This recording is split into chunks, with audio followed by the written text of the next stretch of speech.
کیا آپ کو ایک بات پتا ہے؟ کچھ زخم ایسے ہوتے ہیں جنہیں دوائی نہیں، درود پاک شفا دیتا ہے۔ ایک صحابی رضی اللہ تعالیٰ عنہ نبی کریم صلی اللہ علیہ وسلم کی خدمت میں حاضر ہوئے اور عرض کیا، یا رسول اللہ صلی اللہ علیہ وسلم، میرے دل میں بے چینی ہے، پریشانیاں ہیں، کیا کروں؟ نبی صلی اللہ علیہ وسلم نے پوچھا، کیا تم میرے اوپر درود پڑھتے ہو؟ صحابی نے کہا، جی ہاں، لیکن تھوڑا۔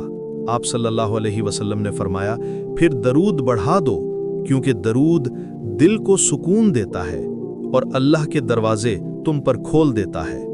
یہ وہ لمحہ تھا جب صحابی نے ساری دعاؤں کو ایک طرف رکھا اور پورا وقت درود شریف میں گزار دیا۔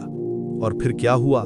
جو خوف تھا وہ اتر گیا، جو رکاوٹ تھی وہ ہٹ گئی، جو غم تھا وہ رحمت میں بدل گیا۔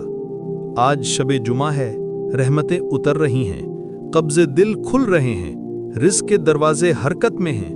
تو پھر سوال یہ ہے، آپ کس دروازے پر دستک دے رہے ہیں؟ لوگوں کے یا اللہ کے محبوب صلی اللہ علیہ وسلم کے در پر؟ دل سے ایک مرتبہ درود پاک پڑھ کر دیکھیں، بس ایک مرتبہ۔ آپ دیکھیں گے کہ دل کیسے ہلکا ہوتا ہے، کیسے سکون اترتا ہے، کیسے رحمت راستہ بناتی ہے۔ اگر آپ واقعی عاشق رسول صلی اللہ علیہ وسلم ہیں تو کمنٹ میں صلی اللہ علیہ وسلم لکھ کر اپنی حاضری درج کرائیں۔